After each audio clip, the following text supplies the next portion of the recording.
자, 증시의 불확실성은 갈수록 더해지고 있습니다. 지금 4월 2일 트럼프가 주장하는 해방의 날 직전에 이 모든 불확실성이 하나로 집약되는 그런 모습인데요. 사실 이런 장에는 예측도 의미가 없고 그 어떤 예측도 신이 아닌 한 정확하게 미래를 맞출 수 없기 때문에 그래도 시청자분들이 참고하시라고 몇 개 내용만 이렇게 좀 정리를 해보자면요. 일단 1번 4월 2일 이날은 모든 이 불확실성이 해소되는 클리어링 이벤트가 될 거라는 전망입니다. 이 내용은 톰리가 얘기하고 있습니다.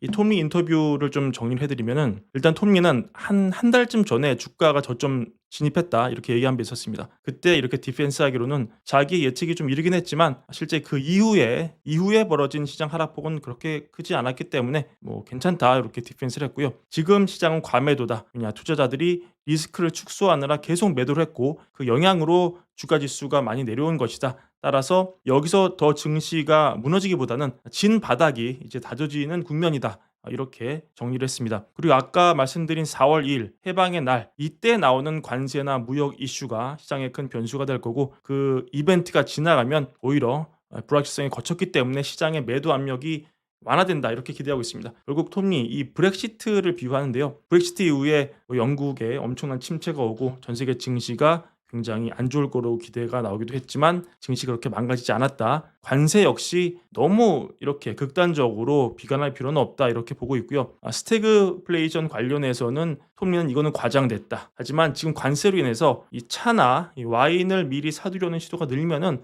이게 인플레 지표를 왜곡할 수 있다 이렇게 지적을 하긴 합니다. 실제 저희 PD가 지금 휴가를 갔는데 우리 PD가 평소에 술을 좋아합니다. 근데 일본산 위스키 평소에 좋아하는 거 샀더라고요. 근데 이 점원이 말하기를 관세 때문에 조만간 이 위스키 가격이 크게 오를 수 있다 이렇게 얘기를 했대요. 그래서 이 관세의 여파가 실제 소매점에서 좀 이슈가 되고 있구나 이런 걸 우리가 확인할 수 있었고 우리 오찬용 특파원이 전해드렸지만 이 미국의 휴지가 사재기 현상이 나올 수 있다 이런 얘기 보도 나오고 있죠. 이런 식으로 여튼 시장이 일시적인 가수요가 붙으면서 인플레 지표가 흔들릴 그런 가능성은 보고 있다 이렇게 얘기를 합니다.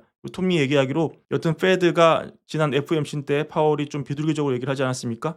이번에 금요일 날 또 파월이 얘기를 하는데 그게 아마도 관건이 될 것이다. 이 정도로 정리할 수 있었습니다. 반면에 골드만삭스는 지금 입장이 좀 다르죠. 4월 2일이 그 정도로 정리되는 날은 아니다라는 입장이고 또 골드만삭스는 침체의 확률을 오늘 올리기도 했습니다. 그러면서 지금 현금을 지키는 게 핵심인 게임이다 이렇게 얘기를 하기도 했는데 이분 얘기도 흥미로워서 가져와 봤습니다. 이분은 스티픈 와이스라는 분인데 지금 톰리가 브렉시트 얘기하는데 그때와 지금 다르다. 브렉시트는 단발성 이벤트고 또 트럼프 첫 번째 대선 때 이때 예상 밖의 일이 나서 좀 증시가 부정적이다가 금방 반전을 했는데 그때랑 지금 1기 2기는 다르다. 왜 다르냐?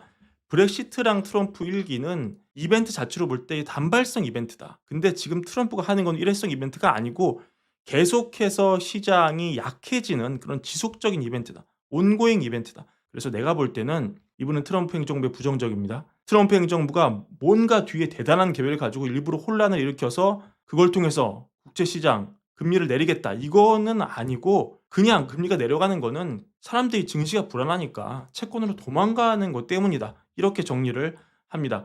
반면에 이 셰넌 샤코시아는 조금 또 다른 얘기를 합니다. 절충론이죠. 우리가 좀 초점 바꿔야 된다. 지금 초점 전환 뭐냐? 6월이나 7월이 돼서야 이 감세 정책이 본격적으로 이슈가 떠오를 거고 그때가 돼서야 지금 조금 국면 전환이 될 수 있다. 그리고 앞에서 트럼프 정부가 금리 관련해서 일을 제대로 못하고 있다고 비판했는데 그거에 대해서는 난 생각이 좀 다르다. 왜냐면 베센트가 확실히 이 적자를 줄이려고 하는 것은 맞고 이 과정에서 금리를 줄이려고 하는 것도 맞다.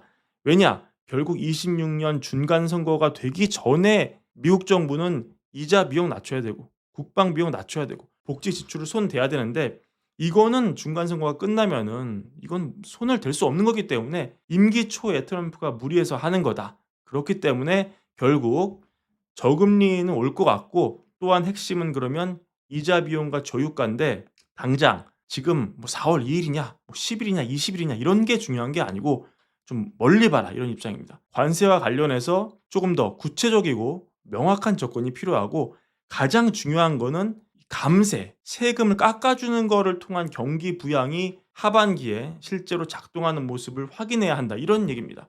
그래서 이런 지금 같은 애매한 기간, 이 애매한 기간은 너무 힘들지만 하반기에 계속 규제 완화 파급 효과가 나고 감세 정책이 먹혀들면은 하반기에는 투자 심리가 나올 수 있다. 이렇게 보고 있습니다. 결국 정리하자면 톰리 4월 2일부터 이 불확실성이 거치고 상승 반전, V자 반등 나올 수 있다. 이분 스테픈 와이즈 별로 계속 안 좋을 것 같다. 트럼프 정부가 이렇게 하는 한 증시 별로 안 좋을 것 같다. 셰넌 상반기는 좀 안 좋은 것 같고 하반기에 감세 정책 같은 규제 완화 정책이 효과를 발휘하면 하반기부터는 좀 기대해 볼 만하다. 이렇게 전달할 수 있겠습니다. 그리고 마이크로 차원에서 이 기업 소식 하나 전해드리고 싶은데 오늘 이 엔비디아 주가는 사실은 뭐 선방한 편이었습니다. 근데 이 엔비디아는 사실 여러 가지 스토리가 있죠. 왜냐면 그동안 엔비디아 주가의 흐름도 있고 뭐 여러 배경도 있고 수급적인 문제도 있고 워낙 대형주기도 하고 이 반도체 경기 하나만을 콕 집어 이 엔비디아 주가가 이걸 대변한다 이렇게 말하기는 좀 무리가 있는데 요 기업, 요 코어위브 지난주 말에 상장했습니다. 근데 오늘 주가가 8% 가까이 떨어졌어요. 그래서 공모가를 밑돌았습니다. 이 회사 어떤 회사냐면 이 엔비디아 칩을 대규모로 소싱해가지고 그걸로 클라우드 서비스 만들어가지고 IT 회사 같은데 서비스하는 한마디로 사실상 엔비디아 칩 가치에 베팅하는 그런 회사인데 이렇게 신규 상장한 그것도 사실상 엔비디아의 거의 기생이라는 표현은 좀 그렇지만 여튼 엔비디아와 뗄래야 뗄 수 없는 그런 회사가 신규 상장하자마자 주가 급락, 공모가 아래로 하락 이런 거는 확실히 지금 반도체 투심 전반적으로 기술주 투심이 좋지 못하다. 이거를 오히려 엔비디아 주가보다 확실히 더 알려주는 그런 바로미터가 될 수도 있습니다. 그러니까 AI 인프라 자체는 상승세지만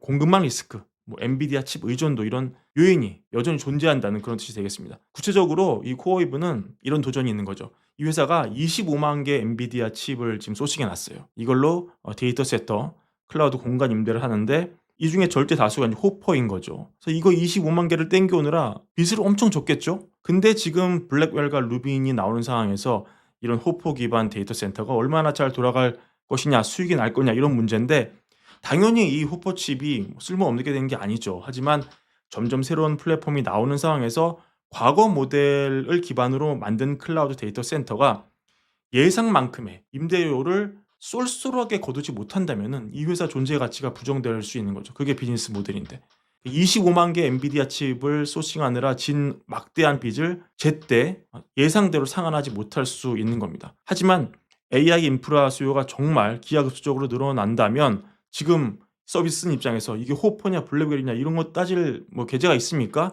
일단 서비스 한다. 엔비디아 칩을 25만 개나 가진 회사다. 그러면 땡큐하고 서비스를 써야죠. 근데 지금 시장이 과연 그렇게 불리시하게 돌아갈까? 이런데 지금 오늘 증시가 의심을 가진 겁니다. 그 결과 오늘 주가가 크게 빠졌는데 이렇게 엔비디아에 의존하는 엔비디아 핵심 파트너, 동생 회사 이렇게 비유하면 좀 그렇습니다만 여튼 그런 회사가 이 주가가 크게 하락한 것은 지금 투심이 좋다는 건 아니다. 오히려 엔비디아 주가보다 이게 더 따끈따끈하게 상장한 이 회사가 더 투심을 잘 보여준다. 이렇게 정리할 수가 있습니다. 특히 이게 오랜만에 나온 대형 기술주 IPO이기 때문에 굉장히 이 올해 IPO 시장 바라보는 바로미터기도 했는데 오늘 결과가 좋지 못해서 그런 거에 대한 실망 스토리가 좀 이어지고 있고요. 다만에 이 시간 문제다 이런 지적도 여전히 나올 수 있죠. 제가 저번에 이 지브리 스타일 보여드렸죠. 그래서 샘 얼트만이 GPU가 녹고 있다. 이거 접니다. 좀 이상하게 나왔습니다. 이런 얘기를 했는데 자 올트만이 또 트윗을 올렸어요. X 올렸는데 26개월 전에 챗GPT가 처음 나왔을 때 얼마나 큰 화제를 끌었습니다. 오 세상에 생성형 AI가 이렇게 대단하구나. 엄청 버즈를 불러일으키며 세상이 뒤바뀌고 있다. 막 신문기사 나오고 방송 나오고 인터넷을 뒤흔들었는데 그때 엄청난 파급 효과가 퍼지면서 5일 만에 무려 100만 명의 사용자가 모였습니다. 근데 얘기하기로 지브리 스타일이 엄청나게 유행하면서 지금 1시간 동안 이 100만 명 사용자가 늘었다고 글을 올렸습니다. 이런 걸 보면 어떻게 보면 이런 스토리가 증시에 지금 반영이 되지 않았을 뿐이고 조금 매크로가 안정되면 다시 주가 갈 수 있다. 이런 우리 분석도 충분히 나올 수 있는 상황이라고 볼 수 있겠습니다. 판단 여러분의 몫입니다.